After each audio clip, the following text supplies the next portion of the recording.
a part of this Toastmaster operation. When I saw Victor play the introduction, that guy speaking about promoting this thing, I said, man, that guy is sure talking fast. I better tell him to take it down a notch. So I'm going to take it down a notch so you can understand a little bit more what I'm saying. I've come to enjoy reading and success. And you look at the pain, as Singh was talking about. I was able to relate to John. We're talking about the sports, because I play sports as well. And with Hardeep, as far as, well, pain, Singh, when it comes to pain, yes, I'll get to share my bit now about pain. I'll be 56 here in less than 2 months. And I was in pain last night doing arm curls in the gym. I love that kind of pain because I love the results. I love the way I look before I get in and out of the bath. Okay, just let you know. So that being said, one of the things that has helped me so much in my real estate career is reading books. Do I like to read? No. Do I enjoy the benefit of what I get from reading success principle books? Yes. So here's some of the books for those who look at making a difference in their life when it comes to business, finance, personal relationship, and other things. These are some of the greatest books I've come across. I've read probably more than 400 success principle books. The books on creating wealth. Number one, if you haven't read this book, it's called The Millionaire Next Door. And by the way, I buy a lot of my books. I get them at super, super discounts. There's a discount place. It's going to be on the 18th of January, which is Monday, Martin Luther King's Day. At the Goodwill store, it's 50% off. So The Millionaire Next Door talks about how people can be right next door to the millionaires, but the things they've done to create wealth, and you will never know they're wealthy because of the fact that they're not flashy, gaudy people. Another book is 7 Habits of Highly Effective People. Along with Dale Carnegie's book, How to Influence and Influence People, this book here goes a step beyond that as far as to create the habit to become successful in your endeavors. 7 Habits of Highly Effective People. Now, it's amazing. This book has, from the Goodwill store, $1.99, okay? And the cover, it's $15, somewhere around there. One of my great mentors in life is Robert Kiyosaki. This book is Cash Flow Quadrant.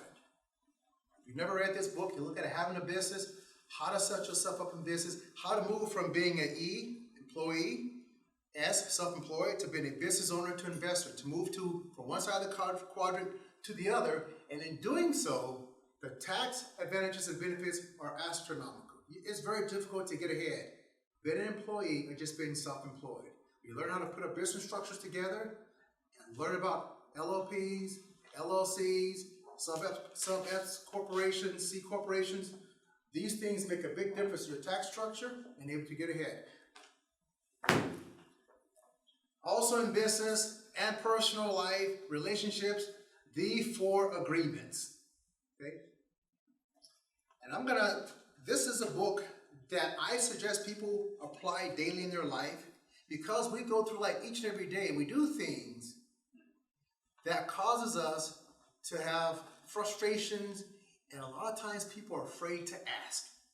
One of the things is I want to say in this book is like agreement number 1, it says, be impeccable with your word. Okay? Be impeccable with your word. When you say you're going to do something, you do it. You follow through. You organize your plan yourself. I'm looking at Hardeep's speech where she talked about as far as organization. It is so important to write down and be accountable to people in your life. Second agreement, don't take things personally. Victor speak about his group here.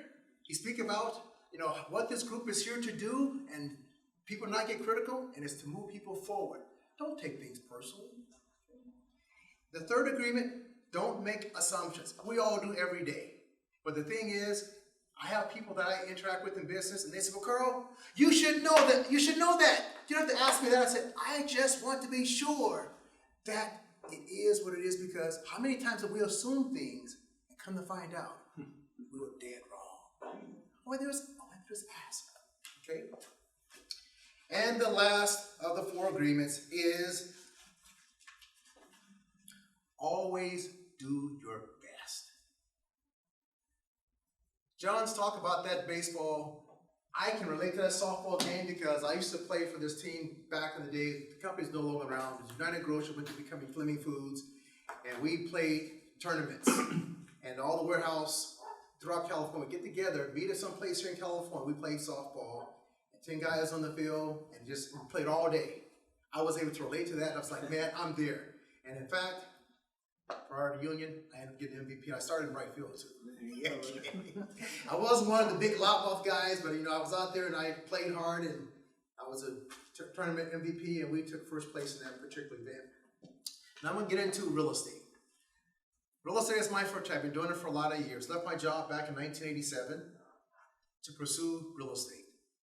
And I started learning before then how to make money in real estate that didn't take a lot of knowledge, didn't take a lot of money. And in fact, I have some stuff I'm going to share with you, okay? These are transactions I can show you better than I can tell you. I'm going to share some things with you that I've done over the years to make, I said huge profit. I'm going to engage the audience here, okay? If by chance, what would you say is a good amount of money to make? If you got a check, one check for a real estate transaction that you consummated, what would be a good amount of money? Yvonne? I'm going to pick on some of you in the audience here. If you got a check, and you got this check, and say, wow, man, that's just made my day. What amount would that be to where, we're not going to say $10 million. We're talking about residential real estate, buying a house, doing some repair work, and flipping it, entry-level homes. What would you say, Ben, would be a good amount of check, good size of a check to be your net profit? How much would you say that would be? I'm not familiar with real estate. I'm just going to say 80,000? I don't know. John? That was my number in my head. Okay, 280s. Leo? I was at 70. 70. All right. Sing? 50. 50? And I didn't get your name? Greg. Greg, wow, that's right. I'm talking about 100,000. About 100,000. Okay. Very good. You know what? You're all right. You are all right. These are things that I do. I have a house not far from me. I got an appointment to meet someone at 12:30. It's a house I bought last year for $46,000. We put in $25,000 into it. We'll sell the house just under $200,000. The net profit would be just about $100,000. These kind of techniques, the way I find property, they're unusual. People do not find properties the way I do. Have people say, well, Carl, how do you find these properties like that? I said, look, I wasn't born yesterday. I've been doing this for a lot of years. And because of doing this for a lot of years and doing new things, I have come to find and have done techniques from constant reading and doing things. And now, using incorrect grammar, here I is, okay? So, I want to go back and just hit just a bit on Hardeep, what she spoke about. Organization, planning, those things. I used to use the Franklin Planner back in the day when they had the store down in the Arden Mall. Once they moved, I went online. What? I got to order this stuff from, I think they moved to like Utah to get my inserts. It's like, man, that's just too much. So now you know what I do? I use I use this here. And every day, I put a tab on the outside. Every day,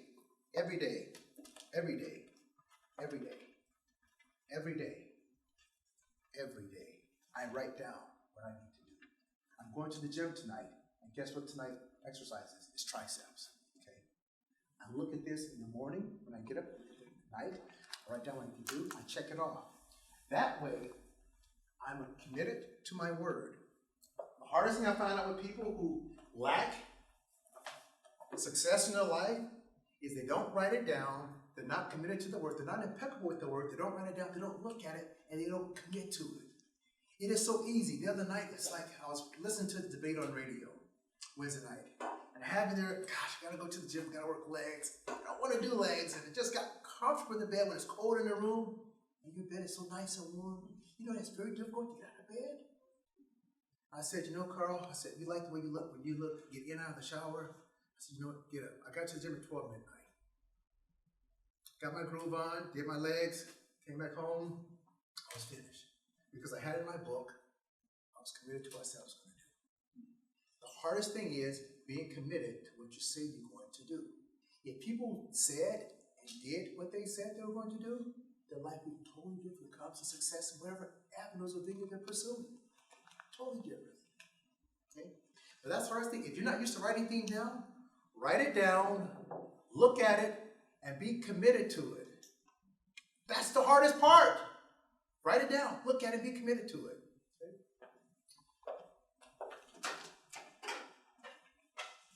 You know, it's interesting. I got a story I'm going to share with you. You got this stranger walks up to the store, and the store owner has a dog sitting on the porch. The dog is a hound dog. He's howling like hound dogs do sometimes. And he's just sitting there making noise, not doing nothing, making noise. And the stranger says to the owner of the store who owns the dog, he said, "What's wrong with your dog?" The owner said, "Well, he's sitting on a cockle bird." He said, "Well, why don't he get off of it?" He said, "Well, he just rather holler." Are you like that? I mean, we all have things that are causing us some pain, but it's not enough pain. I listened to sing story about pain, and the pain is a signal saying you need to change, you need to do something. But if the pain is not severe enough, you won't do anything. It's just like, you know what? Oh, it's not bothering me enough. I'm not going to do anything. And that's how a lot of us we are, just that way. The pain is not severe enough. You know what? No big deal. I'm not going to do nothing. I'll just continue to just go through it. Oh, my bank account's not where I want it to be. I'll even make noise, but I'm not going to do nothing. But until it gets to the point where it's down inside of you and you really want to make a difference, that's when you get off that cockleburr. Anyone know what a cockleburr is? It's a thing that has, if you have a dog like with fur, and they have those, they fall off these trees. They're shaped, elongated, probably like this here. They got thorns sticking out of them, and you get caught in the animal's fur and you got to pull it out. That's a cockleburr. Thank you for asking, John. So, buying property. You know, I once bought a house for $1 and a penny. I paid cash for it, okay? It was $1. And I like to engage the audience here, okay? And I'm gonna pick on Yvonne. You know why? Because I got to meet her beforehand. I'm gonna have her read something. Yvonne, this is non-threatening, but I just want you to read something on this paper here. And there's a picture of the house as well, okay? So Yvonne, let me see, right down there. Can you read to them and let them know how much I paid for that house? What does it say there? $1.01. Okay, and this is the picture of the house too, okay? It was a Bank of America loan that was in foreclosure. It's a house in Woodland, California. And believe you me, any one of you could have paid cash for this house. In fact, any one of you could have paid cash for this house and flipped it and sold it and made $10,000 or $12,000 just like that. $1 and a penny.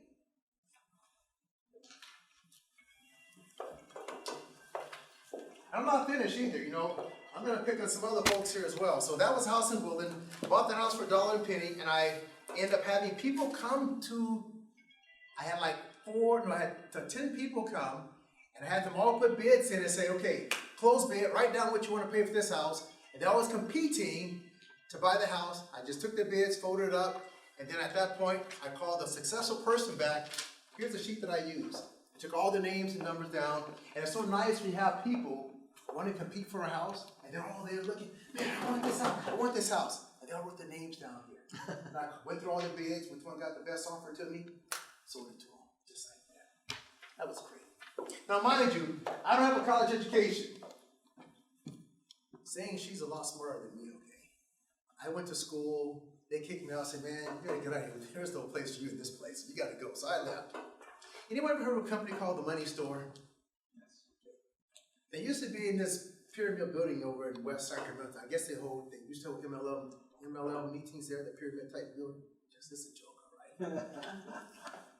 So this place called the Money Store, they will sell their assets, non-performing assets. This is a loan. Yvonne, I'm gonna pick on you again, okay? I'll get John and get some of these other folks, but right now, you know, you grow, you know, it's like picking on the tree.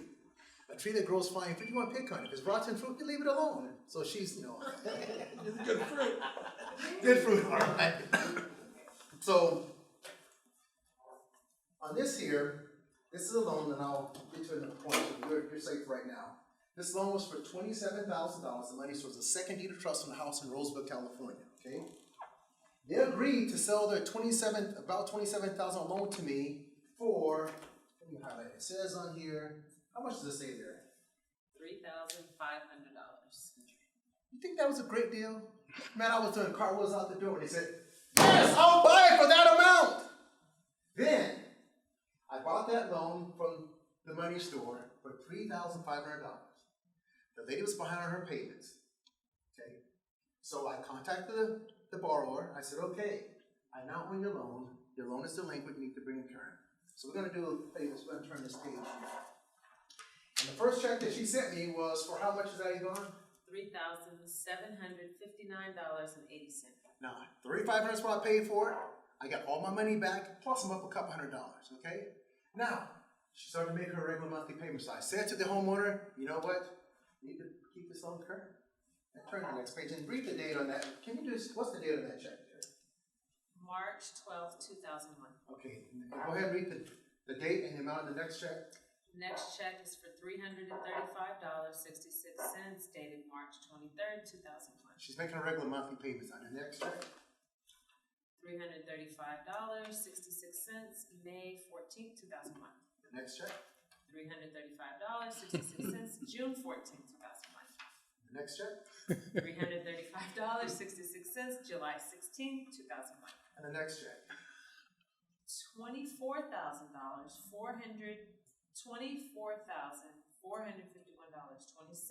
dated August 16th, 2001. She paid me off, okay? All right. Now, if you try to factor in the ROI, that's return on investment, you'll say, oh, that's like, how do you factor that return on investment? It's a lot, okay?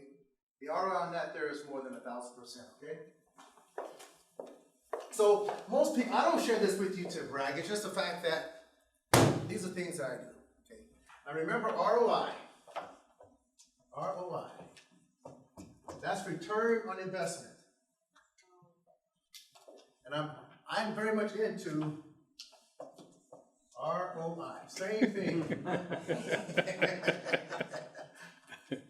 I'm not going to complain too much today. But return on investment. I have another one here. That was that one there. Okay. This was a list of properties, a list of loans. All right, John, it's your turn now. Make it work. All right.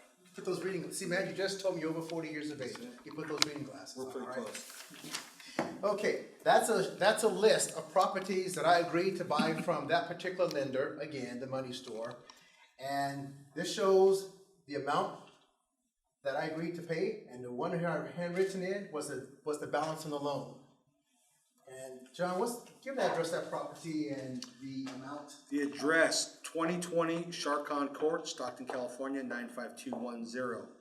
Loan agreed upon $3,500. The written part is $40,424. So that was over $40,000 on that loan. They sold it to me for $3,500, okay? Thank you, John. So, as being trained, once they said to me, Carl, you now own that loan, great. I went down and spoke to the homeowners and said, you know what? I now own your loan. We need to look at getting these payments more current, okay? So, over a period of time, they start making payments to me. I misplaced some of the checks, but I am going to share this with you. They made some payments, and can you read the date on those checks in order, date and amounts? Yes. Date, May 31st, 2001, 546.13. June 18th, 2001, 519.89. August 4th, 2001, 546.13. September 14th, 2001, 423.87.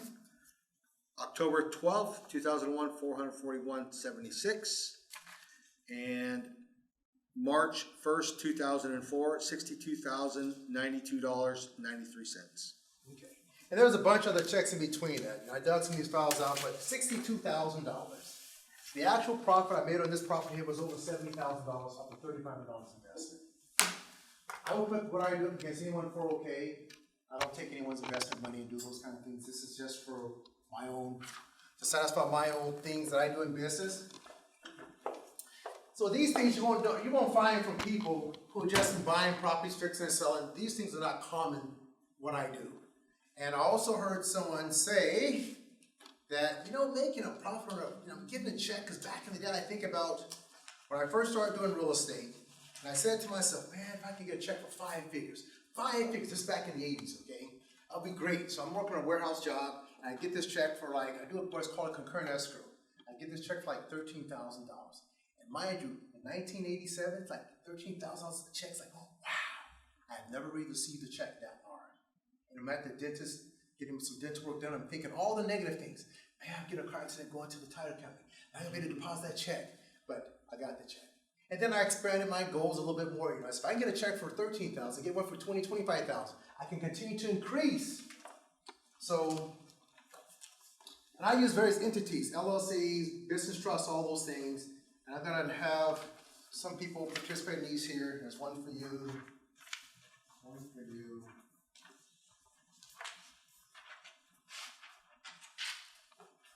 One for C,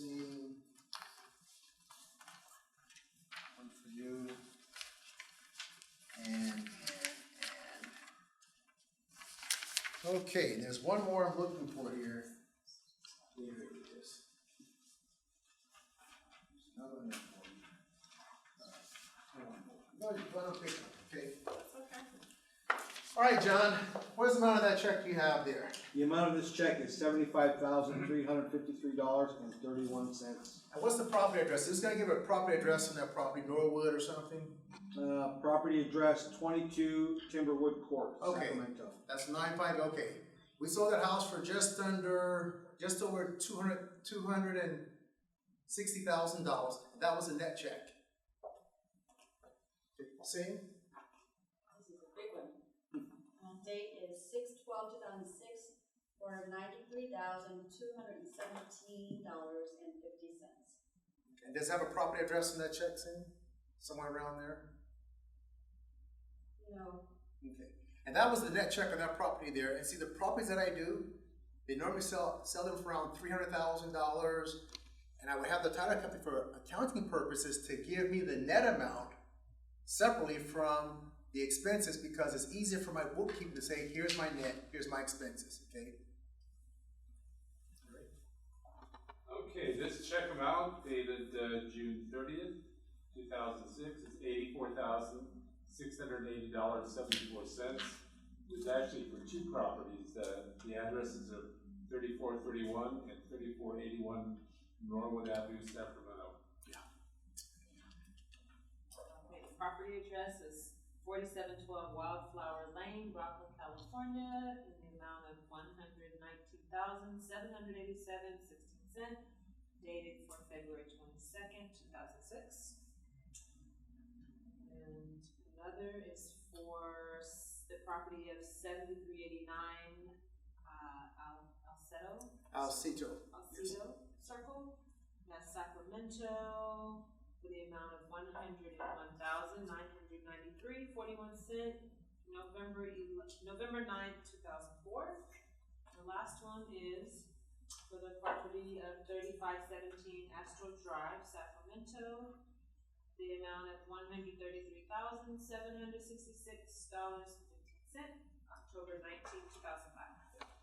What's amazing is checks for $100,000 don't impress me anymore. Even after making a lot of money like that in the market crash, I lost a lot of stuff too, okay? Because I lived in 3 houses, have an upkeep of $10,000 a month, and the market crash, it affected me. Okay? But you know what's interesting is? It's not a big deal. You know why? Because having to start over again, it's not a big deal because I've already done it once. And now I'm back doing this again, but on a greater scale than before. So failure is not important unless it's the last time you're gonna try. Failure is not important unless it's the last time you're gonna try. I may be down, I'm getting up. I'm not out. I'm here to win.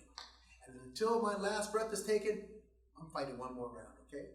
That's just the way it is in life. If you wanna win, be around winners. So my program now I'm doing to teach people how to do these things here, I'm teaching them how to work on properties that are now on the substandard list in the city of Sacramento and the county of Sacramento. I'm teaching also foreclosures, how to work with pre-foreclosures, buy houses, flip, and also buying abstract judgment liens. We're doing assignments with notes and deeds of trust to do this again in greater levels and capacities. I teach a group on Tuesday night out in Roseville.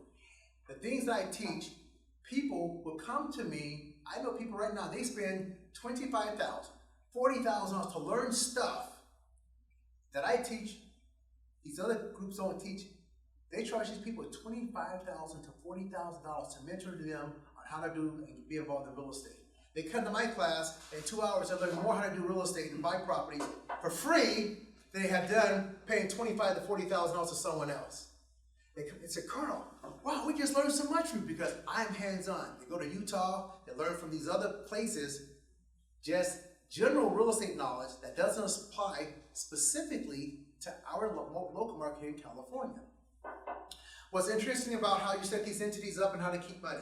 If I was to do these properties as a mom and pop sole proprietor, just as a normal investor without having an entity, the state of California and the federal government would just rake me over the coals.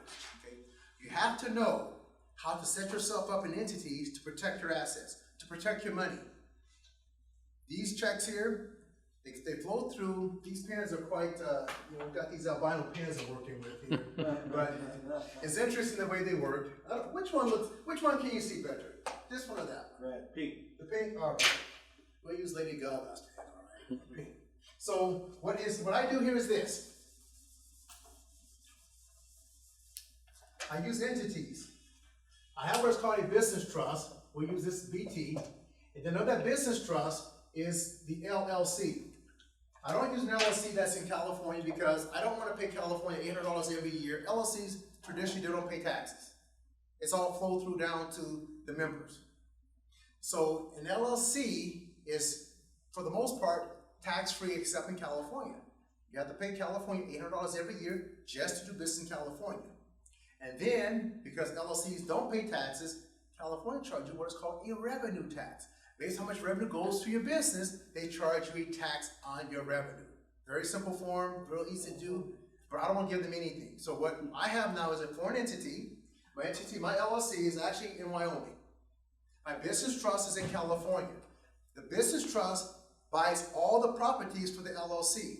The LLC funds the trust. The trust buys the property, and then when the money comes back to the trust, it flows down to the LLC and then down to the members of the LLC. And the members of the LLC are, family members, grandson, daughter, those people, they're members of the LLC, and that way I can do some creative things with them to help them financially learn. My grandson, who is 13 years of age, we have a house that we picked up through something called adverse possession. I don't know if you ever heard of adverse possession. Ever heard of that? Figure, see, she's in the lodge. So there's a house that we picked up adverse possession. Here's how it works, okay? There's a house, if you occupy a house openly and notoriously for 5 years and pay the property taxes on it for 5 years, that worked out pretty good. That house then becomes yours. So as we speak now, there's a house that we have now that we've adversely possessed. It's been vacant for more than 6 years. Daughter and grandson have been over there doing work, and they have learned about adverse possession. Said, wow, this is quite unique. And the county of Sacramento has a tax auction coming up next month, 29th of February. These are property taxes have not been paid on properties for 5 years or more. These homes have been auctioned off. These homes are auctioned off at a tax auction. That tax auction will wipe out any lender, any mortgage on that property. Whoever buys that house at a tax auction, that property, they now own that property free and clear of any mortgages on it. These are trusts. With the property that we're doing adverse possession on, it has no debt on it. It has $10,000 in delinquent taxes. It's been vacant for more than 10 years. Found that property through one of my techniques that I have come across, and that's how I found that property. And there's other properties around. I have another property near a friend of mine. He found one as well. He said, Carl, I found this property. I can adversely possess that property. The house has been vacant for, more than 7 years, and is now delinquent in taxes coming up for the tax auction, so now he and I work on that one there as well. These things may be foreign to some of you, but this is an interesting way when you're around people, you learn stuff, you see ways of how you can better yourself 5 years from now, 10 years from now, and put yourself in a financial position to make money and then have money work for you. Because I love being a pimp of money. Okay? I love being a pimp of money. I like to make that money work for me. Because who wants to get up every day and go to work and come back and work and sacrifice? It's a lot of work, but if you can make money work for you, you get your time back, you get your freedom back, now you can do what you want with your time to enjoy your life the way you want to. And I do have, if you have any questions for me, I will have some time to answer some of your questions. And like I said, I actually love seeing people be able to reach their goals and dreams, get excited about life, being able to look at it and say, gosh, it's 2016. It's going to be different in 2015, different in 2014.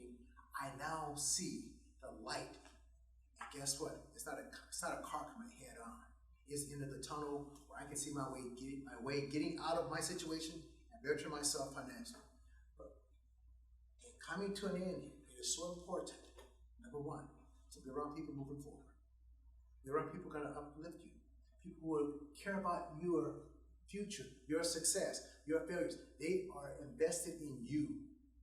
Number two, to continually program yourself for success, to read success principle books.